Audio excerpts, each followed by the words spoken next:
নমস্কার, আমি পারিজাত দাস। আমি চন্দননগর থেকে এসেছি, আমি এবং আমার মিসেস। তো আজকে এখানে এনাদের সঙ্গে এসে আমার খুবই ভালো লাগছে।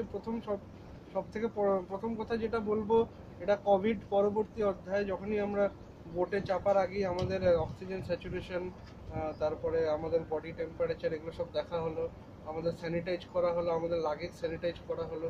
তো আমি একটা কথা বলবো মানুষকে, দেখুন, কোভিড চলতে থাকবে, কিন্তু তার মধ্যে প্রিকশন নিয়ে আমি আরো উৎসাহিত করতে চাইবো যে আপনারা আসুন এখানে।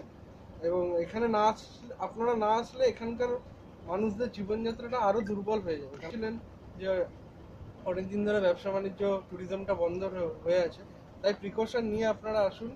আর বোটে আসার পরে প্রথম এখানকার যে স্টাফ, যিনি সোনু, সুশান্ত দা, এনাদের ব্যবহার খুবই ভালো। আর পর্দার আড়াল থেকে যিনি কুক, তার কথা আমি স্পেশালি বলতে চাই, সুদর্শন সম্ভবত নাম।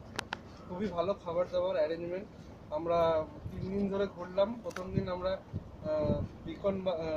রবীন্দ্রনাথ ট্যাগর বাংলা আর হ্যামিল্টন বাংলাতে গেছিলাম। দ্বিতীয় দিন আমরা স্যাংচুয়ারি এরিয়াতে ঘুরলাম।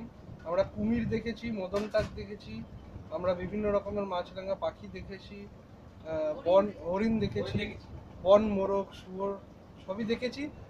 বাঘের খাবার ছাপ দেখেছি, বাঘমার, কিন্তু বাঘ দেখতে পাইনি। যাই হোক, আশা করবো আবার পরবর্তীকালে সুন্দরবন ওয়াইল্ড লাইফ ট্যুরিজমের সঙ্গে যখন আসবো, আশা করি তখন দেখতে পাবো। ধন্যবাদ।